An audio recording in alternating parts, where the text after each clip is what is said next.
नमस्कार. मी विशाल रांगणकर स्वागत करतो तुम्हा सगळ्यांचं या व्हिडिओमध्ये. आज तुमच्याशी काही विलक्षण गोष्ट शेअर करतो आहे. हे जर समजलं तर तुम्हाला तुमच्या आयुष्याचं सगळी उलथापालथ समजण्याचा जो काही त्रास किंवा कष्ट पडतोय तो कष्ट किंवा त्रास तुमच्या आयुष्यातनं निघून जाईल. आणि ह्याला माझी स्पिरिच्युअल जर्नीचा एक फार मोठा अनुभव मी घेतलेला आहे. तोच तुमच्याशी थोडक्यात सांगण्याचा म्हणजे प्रयत्न करतोय आहे. तर आय होप तुम्ही समजाल, आणि जर तुम्हाला समजलं किंवा काही क्वायरीज असतील तर मला कमेंट्समध्ये नक्की रिप्लाय करा. मी त्याच्यावरती आणखीन व्हिडिओज बनवीन. आज आपण समजून घेणार आहोत की आपल्या आयुष्यात ज्या गोष्टी घडतात आहेत त्या का घडतात आहेत, किंवा आपल्याला जे काही कर्म आपण करतोय किंवा जे कर्म आपल्याला करावे लागतात आहेत ते का लागतात आहेत, त्याच्या मागचं रिझन काय आहे. तर चला समजून घेऊया. त्याच्या आधी थोडक्यात सांगण्याचा प्रयत्न करतो की ॲज अ सुरुवातीला ॲज अ सबकॉन्शियसली माझे व्हिडिओ फार जास्त होते. कारण जी ओव्हरऑल परिस्थिती होती त्याच्यामध्ये ज्योतिष उपाय करून किंवा वेगवेगळ्या साधना करून मी स्वतः कंटाळलेलो होतो.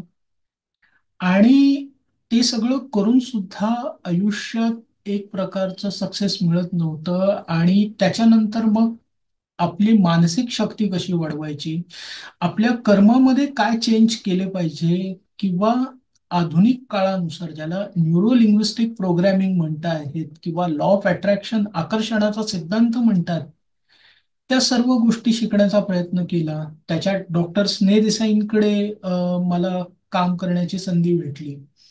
त्यांच्याकडनं काही गोष्टी शिकण्याची संधी भेटली. राम वर्मांकडे, डॉक्टर सुनील पारिक, अशा वेगवेगळ्या कोचकडे मला काही गोष्टी शिकण्याची संधी प्राप्त झाली. आणि मग त्याच्यातला जो काही अनुभव आहे तो मराठी माध्यमातनं मी युट्यूबद्वारे सांगण्याचा प्रयत्न केला. त्याला देखील चांगला रिस्पॉन्स येत होता. आणि असे अनेक गोष्टी आणि अनेक प्रकारची माणसं माझ्या आयुष्यात यायला लागली. परंतु त्याच्यात एक स्पिरिच्युअल व्यक्ती आली आणि त्यांनी मला काही गोष्टी प्रेडिक्ट केल्या. ते मला बोलायला लागले की तू आता तर हे करतोयस, परंतु ऍज अ फ्युचर तुला ह्या सगळ्या गोष्टीमध्ये थोडा स्ट्रगल येणार आहे.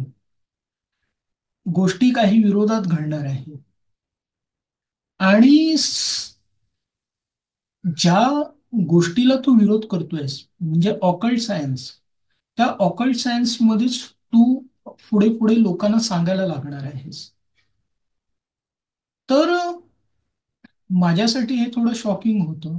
कारण प्रिडिक्शन्स वगैरे जे ज्योतिषांचं आधीपासूनचा जो अनुभव होता तो काय एवढा खास नव्हता. त्यामुळे पहिलं तर त्या गोष्टीवरती विश्वास ठेवणं हे तर पॉसिबलच नव्हतं.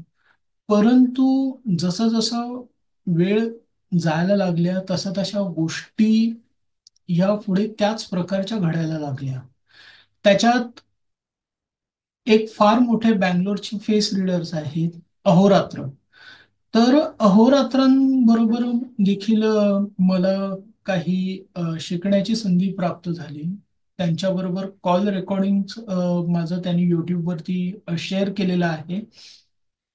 तर अहोरात्रांनी देखील मला हेच प्रेडिक्ट केलं की भविष्यात मी ऑकल्टशी रिलेटेडच काही महत्वाचं ज्ञान प्राप्त करणार आहे आणि त्या गोष्टी लोकांच्या संपर्कात येणार आहे.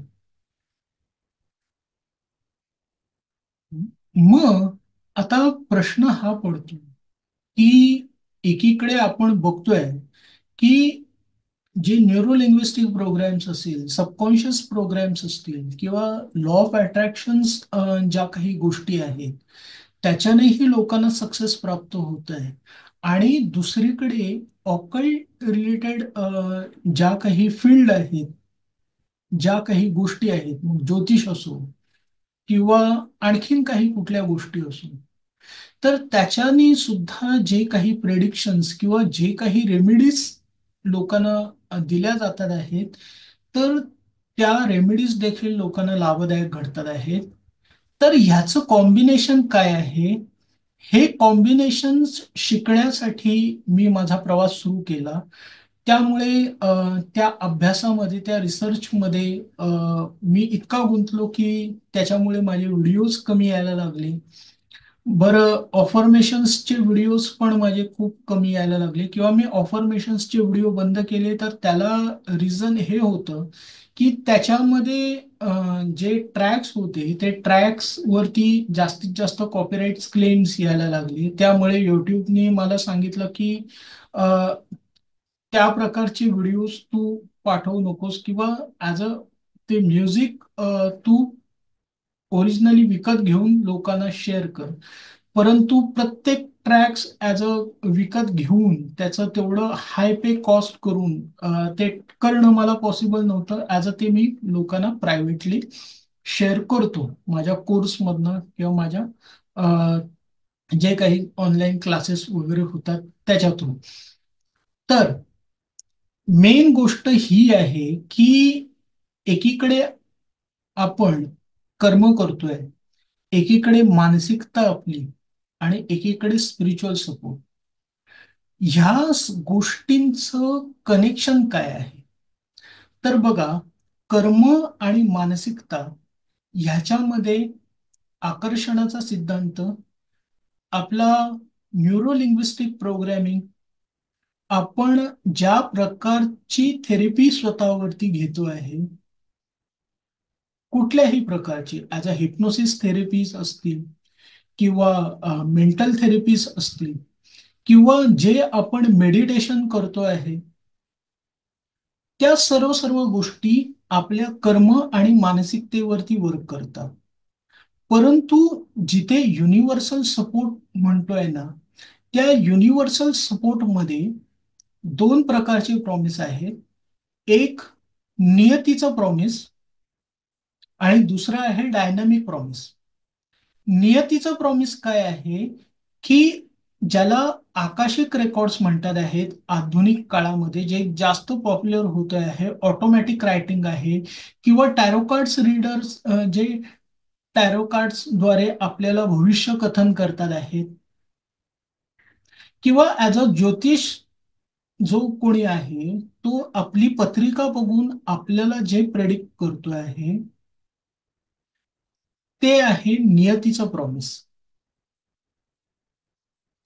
आणि त्याच्यामध्ये आपण ज्या रेमेडीज करतोय, मग मग कुठलं हवन असेल, कुठले रिच्युअल्स असतील, कुठली मंत्र साधना असेल, कुठले आपण रत्न धारण करतो आहे, जे काही आपण उपाय करतो आहे, ज्या काही रेमेडीज करतो आहे, ते आहे आपलं डायनॅमिक प्रॉमिस.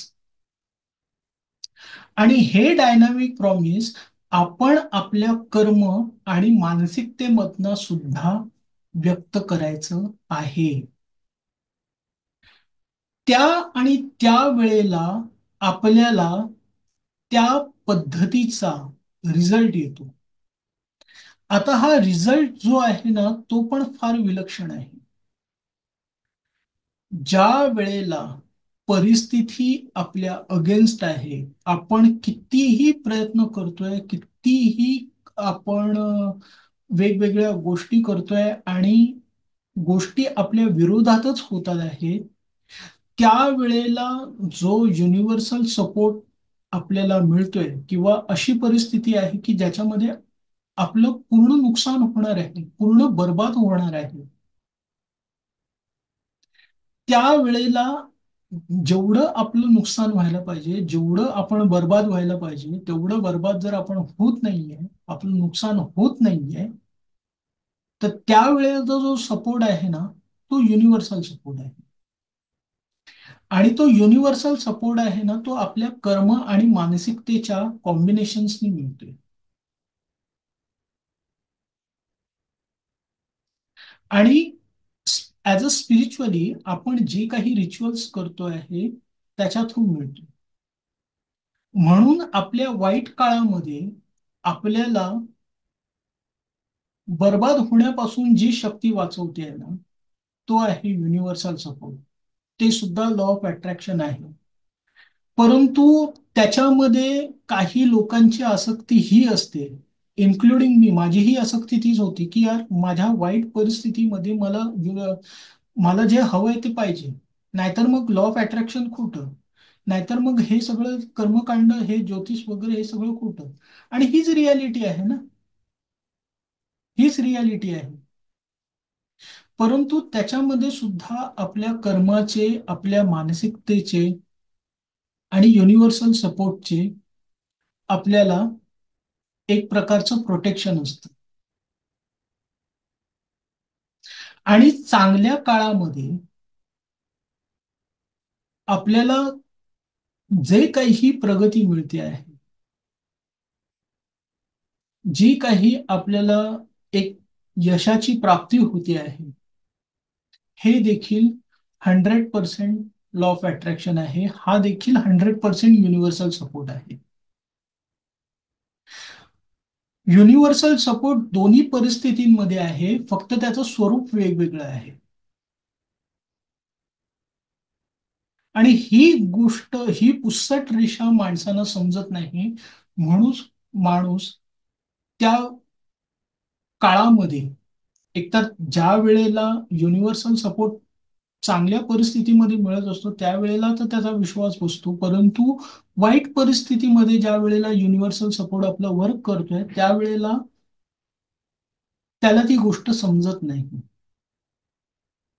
आणि ह्या गोष्टीला म्हणतात पत्रिकेतली दशा, अंतर्दशा, महादशा. मग ती ज्या प्लॅनेटची आहे, तो प्लॅनेट ज्या घरात बसलेला आहे, ज्या घराचा कार्यश आहे, त्याला जे वातावरण प्राप्त झालेलं आहे, ह्या सर्व गोष्टींना आधुनिक काळात म्हणतात एनर्जी आणि व्हायब्रेशन. आणि त्याच्याने तयार होते ती फ्रिक्वेन्सी. आणि लॉ ऑफ अट्रॅक्शनचा नियम तर सगळ्यांना माहितीच आहे की समान फ्रिक्वेन्सी एकमेकांना अट्रॅक्ट करते.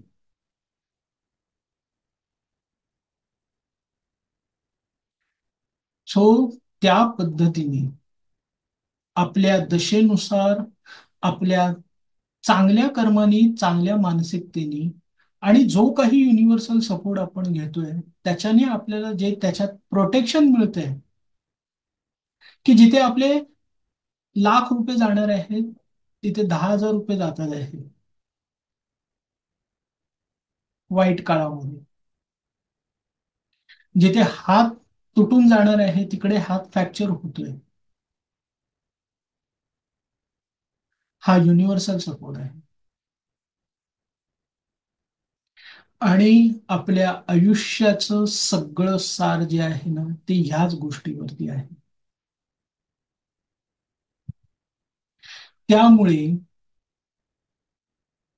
आपले कर्म, आपली मानसिकता आणि आपण जो युनिव्हर्सल सपोर्ट आपल्या आयुष्यात घेतोय, मग तुम्ही ईस्टर्न लॉ ऑफ अट्रॅक्शन वापरा किंवा वेस्टर्न लॉ ऑफ अट्रॅक्शन वापरा,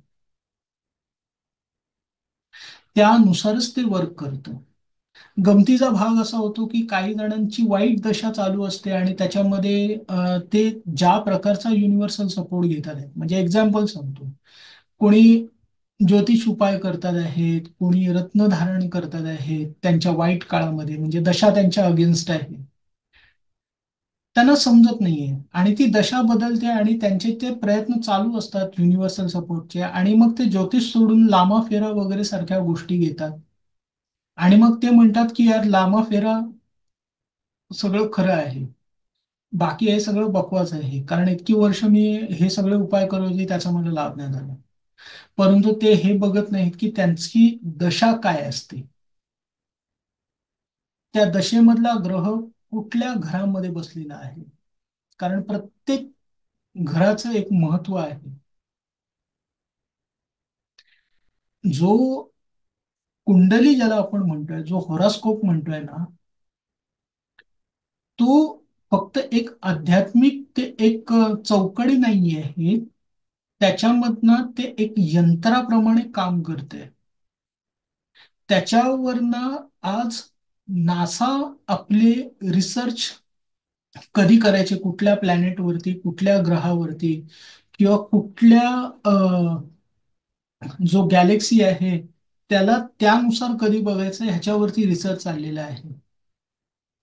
टेस्लानी सुद्धा ही गोष्ट फॉलो केलेली आहे.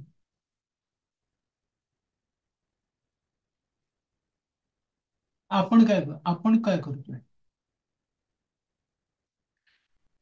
सो त्याच्यामुळे आयुष्यात लक्षात ठेवा, कर्म, मानसिकता आणि स्पिरिच्युअलिटी या तिन्ही गोष्टींचं जे कॉम्बिनेशन्स आहे ना, तेच तुम्हाला आयुष्यात ना वाईट वेळेमधनं, वाईट गोष्टीमधनं, वाईट परिस्थितीमधनं प्रोटेक्ट करणार आहे. आणि चांगल्या परिस्थितीमध्ये तुम्ही केलेल्या कर्माचं, तुमच्या मानसिकतेचं आणि युनिव्हर्सल सपोर्टचं योग्य फळ तुम्हाला भेटणार आहे.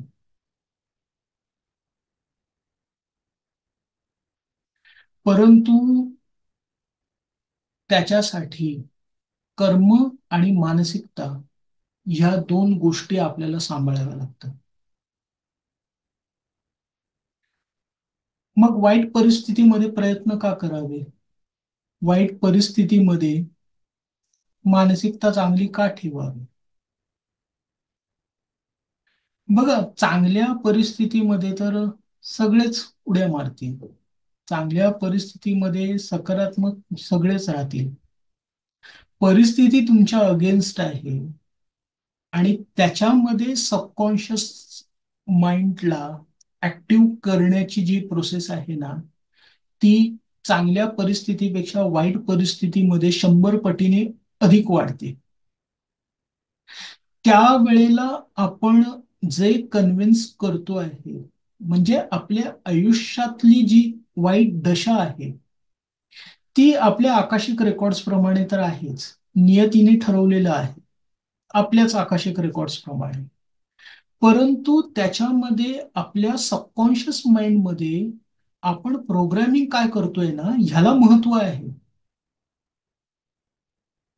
आणि ते प्रोग्रामिंग जर आपण परिस्थितीनुसारच जर केलं, तर मग एका नॉर्मल माणसामध्ये आणि एका सक्सेसफुल माणसामध्ये फरक काय राहतोय? फरक आहे तो ह्याचा, एखादा सक्सेसफुल माणूस किंवा एखादा समृद्ध माणूस त्या अगेन्स्ट असणाऱ्या परिस्थितीमध्ये स्वतःच्या सबकॉन्शियस माइंडला स्वतःच्या कर्माने आणि मानसिकतेने प्रोग्राम कसा करतोय, त्याच्यावरनं त्याचा तो सबकॉन्शियस माइंड आहे ना, तो सुपर ऍक्टिव्ह होतो. ऍज अ त्याला,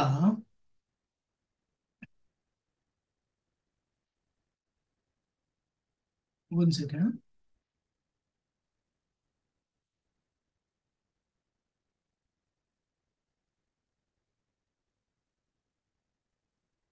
ज्योतिष भाषेमध्ये कुंडलीच्या स्वरूपात त्याला भावाप्रमाणे नियतीने आपल्याला प्रेडिक्ट केलेलं आहे. आय होप तुम्हाला हे स्क्रीन दिसते.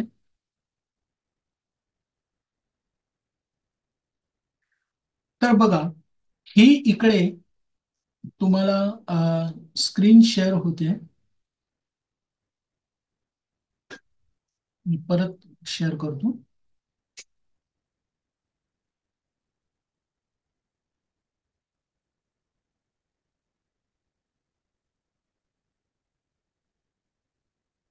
ओके.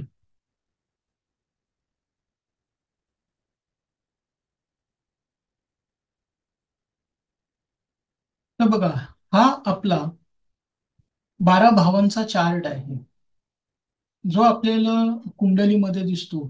परंतु याच्यामध्ये आपल्या आयुष्याचं संपूर्ण सार आहे. आपल्याला काय पॉवर्स दिलेले आहेत ते देखील या भावांमधनं दिसतं.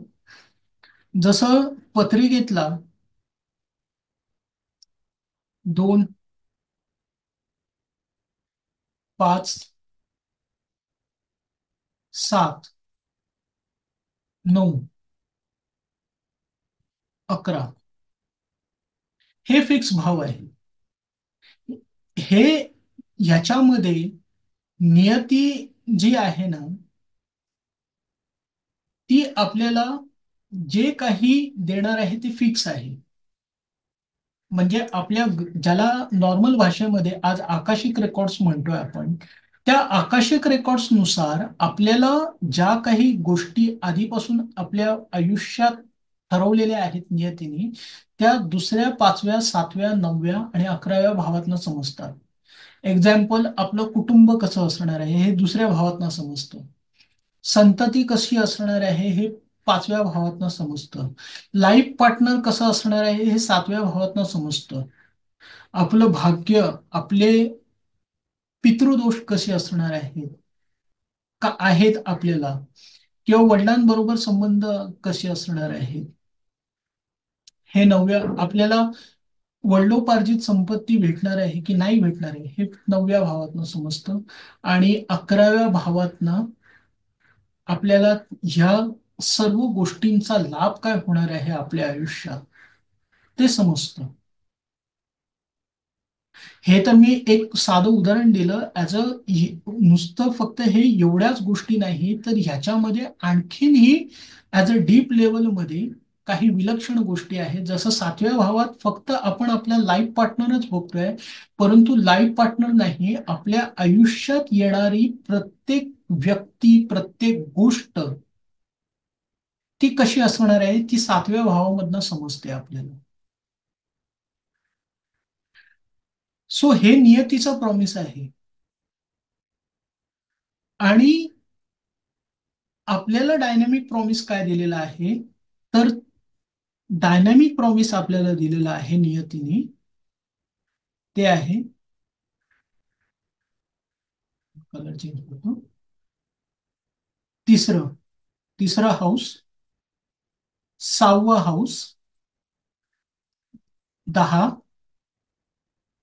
आणि 11. ही जी चार घरं आहेत ना, ही चार घरं आपल्याला नियतीने वापरायला दिलेली आहेत. या चार घरांमध्ये आपण जसं काम करणार आहोत त्याप्रमाणे आपल्याला तो चांगला वाईट रिझल्ट आपण बदलू शकतो. म्हणजे जे तिसरं घर आहे ते आपल्या सबकॉन्शियस माइंडशी रिलेटेड आहे. इथे आपल्याला मनस्थिती समजते. आपल्या सबकॉन्शियस माइंड कसा प्रोग्रामिंग करायचा, आपली मनस्थिती कशी उत्तम बनवायची, ह्याचा संपूर्ण अधिकार नियतीने आपल्याला दिलेला आहे, तो तिसऱ्या घरातला. सहावा घर म्हणजे आपण करत असलेलं कर्म. आपण ते कर्म करतो आहे, ते कर्म आपण निष्काम भावनेने करतो आहे. त्या कर्मामागचे आपले इंटेंट म्हणजे उद्देश काय आहे. 10वा भाव म्हणजे आपण त्या कर्मामध्ये काय एफर्ट्स देतो आहे, त्या कर्माची तीव्रता काय आहे. आपण आपल्या आयुष्यामध्ये जे काही कर्म करणार आहोत त्या कर्माला आपण काय व्हॅल्यू देतो आहे. 11वा भाव, या सर्व गोष्टींचा रिझल्ट काय येणार आहे आपल्या आयुष्यात, ज्याला आता आधुनिक भाषेत सोशल मीडिया म्हणतोय आहे. म्हणजे आपल्या अवतीभोवतीचा जो सामाजिक परिवार आहे, आपला मित्र परिवार आहे, आपला सोशल परिवार ज्याला आपण म्हणतो आहे, त्याचा आपण कसा उपयोग करतोय, त्यांच्याशी आपले रिलेशनशिप कसे आहेत, ह्या सर्व गोष्टींचा लाभ आपल्या आयुष्यात आपली चांगली परिस्थिती वाढवणारा, वाईट परिस्थिती कमी करणारा निर्माण करतोय तो त्या प्रकारचा रिझल्ट. आणि हा रिझल्ट करण्यासाठी म्हणजे हे जे कर्म जे आहे संपूर्णपणे, हे म्हणजे रिझल्ट हवा असेल तर एफर्ट्स पाहिजे, एफर्ट्स त्या प्रकारचे कर्म पाहिजे. आणि त्या प्रकारचे कर्म असतील तर त्या प्रकारची मानसिकता पाहिजे. म्हणजे बघा, कर्म आणि मानसिकता या दोन गोष्टींवरती आपल्याला जो युनिव्हर्सल सपोर्ट आहे, युनिव्हर्सल सपोर्ट कुठनं मिळतोय आहे, तर आपल्या पहिल्या भावातनं, पहिल्या भावातनं, चौथ्या भावातनं, आठव्या भावातनं आणि 12व्या भावातनं. म्हणजे ह्याच्यामध्ये आपण संपूर्ण गोष्टींचा विचार काय करतोय आहे, आपल्या आयुष्यातलं, त्याच्यामुळे सुखाची व्याख्या काय आहे, काय सुख आहे चतुर्थ ह्याच्यातनं, आपल्या आयुष्यातले अडथळे काय आहेत आठव्या ह्याच्यातनं, आणि आपल्या आयुष्यातले खर्च आपल्याला आनंद देणारे आहेत का त्रास देणारे आहेत, हे 12व्या भावातनं समजतंय. सो ह्या प्रकारे, हे तर मी ऍज अ एक जनरल हे सांगितलं, अशा अनेक गोष्टी आपल्याला युनिव्हर्सली समजतायत. आपलं दुर्दैव इतकंच आहे की आपल्याला ह्या गोष्टी सांगणारा एक योग्य माणूस भेटला नाही.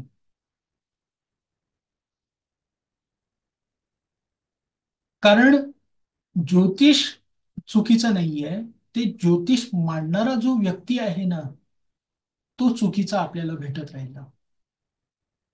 का? कारण अनुवंशिकपणे आपल्याला सबकॉन्शियसली तो प्रोग्रॅमिंग आहे, जेनेटिकली प्रोग्रॅमिंग आहे, की हे सगळं थोतांड आहे. हे एक सर्वसामान्य माणसाचं सांगतोय. आता जे मोठमोठे कुटुंब आहेत, अंबानींसारखे किंवा आणखीन कोणी, जे या युनिव्हर्सल गोष्टी, हे युनिव्हर्सल सपोर्ट फॉलो करतात आहेत, अगदी स्टीव्ह जॉब सारखे, एलॉन मस्क, मार्क झुकाबर्ग सारखे, त्यांचे विचार काय आहेत, त्यांची कर्म, त्यांची मानसिकता काय आहे, त्याप्रमाणे त्यांना त्यांच्या आयुष्यात तसा सपोर्ट मिळतोय आणि तसा उत्कर्ष होतोय. कारण स्टीव्ह जॉबची ज्या वेळेला वाईट दशा आली, त्यावेळेला त्याच्या स्वतःच्याच कंपनीतनं त्याला काढून टाकलं. परंतु त्याची कर्म आणि मानसिकता त्या वाईट परिस्थितीमध्ये देखील तो डेव्हलप करत होता ना, त्यामुळे त्याला परत बोलवलं, जशी चांगली दशा आली तसं. आणि आज ऍपल कुठल्या लेवलला आहे ते आपण बघतोय. तर ही गोष्ट लक्षात ठेवा, तुमच्या आयुष्यातली जी काही तुमच्या अगेन्स्ट परिस्थिती आहे ना, त्याच्यामध्ये तुमचा सबकॉन्शियस प्रोग्राम तुम्ही कसा करताय तुमच्या कर्मानी आणि मानसिकतेने,